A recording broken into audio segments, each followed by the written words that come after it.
दोस्तों, हिमगार्ड इलेक्ट्रॉनिक्स में आपका एक बार फिर से बहुत बहुत स्वागत है। कुछ दिनों से दोस्तों मैं नोट कर रहा हूँ कि जो ऑनलाइन फ़िल्टर परचेज़ किए जाते हैं, स्पेशली अमेज़ॉन से या फ्लिपकार्ट से या इस तरह की और जो ऐप्स हैं, वहाँ 1-2 साल के बाद और कुछ जगह 6 महीने के बाद अचानक उनकी एसवी और आरओ पंप और एसएमपीएस इनमें से कोई ना कोई चीज़ ख़राब हो रही है और ये कंटिन्यूसली हो रहा है। हमने पिछले जो 10 फ़िल्टर रिपेयर किए हैं उनमें से 6 या 8 ऐसे फ़िल्टर थे जिनमें से एसएमपीएस, आरओ पंप या फिर एसवी ख़राब हुआ है। ऐसा क्यों हो रहा है दोस्तों, हम आज उसके बारे में बात करेंगे।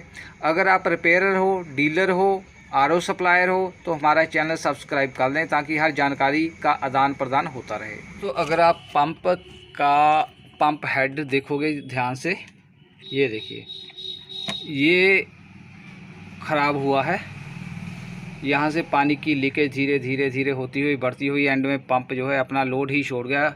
जो प्रेशर है वो बिल्कुल ही कम हो गया और आरओ पानी जो प्योर आता है वो देना इसने बंद कर दिया। इसी तरह से सेकंड में एसएमपीएस का शॉर्ट हो गई गर्म होकर, और तीसरा एसवी के तो 2-3 जगह लगातार हमें ख़राब हुआ, ये ऐसा पाया गया। अब ये हुए क्यों ख़राब, इसके दोस्तों मैं रीज़न बताता हूँ। पहला जो मेन रीज़न था कि जितने भी कस्टमर थे जिनके ये आरओ सिस्टम ख़राब हुए, उन्होंने अपना पीपी स्पन जो है वो 3 महीने बाद या 6 महीने के बाद चेंज ही नहीं किया, जिसकी वजह से पानी का फ़्लो बहुत कम हो गया। पंप, एसवी और एसएमपीएस को बहुत देर तक लगातार 48 घंटे लगातार काम करना पड़ा, क्योंकि पानी का प्रेशर बहुत कम था, फ़्लो कम था। तो टैंक को भरने के लिए 2-2 दिन लग जाते थे, लेकिन कस्टमर ने उसका ख्याल नहीं किया। इसी वजह से आरओ पंप ख़राब हो गया, एसएमपीएस किसी की ख़राब हो गई, किसी का एसवी ख़राब हो गया। अब उसमें कमी कहाँ थी जिसकी वजह से ये आरओ सिस्टम ख़राब हो रहे थे? वो कमी थी दोस्तों एलपीएस।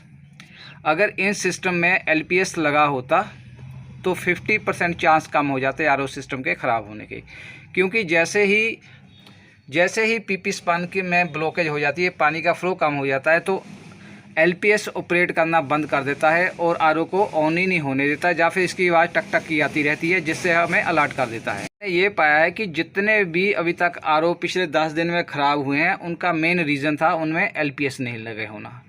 तो हमने कस्टमर को सुजेस्ट किया कि या तो 100% आप ख्याल रखें आरओ का कि कब सर्विस होने वाली है, फ़्लो कैसा आ रहा है, टाइम टू टाइम इस पीपी स्पन की सर्विस करवाएं और एलपीएस ज़रूर लगवाएं। इससे आपका आरओ जो है 50% उसकी लाइफ बन जाती है, क्योंकि जैसे ही ब्लॉकेज होगी पीपी स्पन में तो ये अलर्ट कर देगा और आप अपने टाइम से फ़िल्टर चेंज कर लोगे।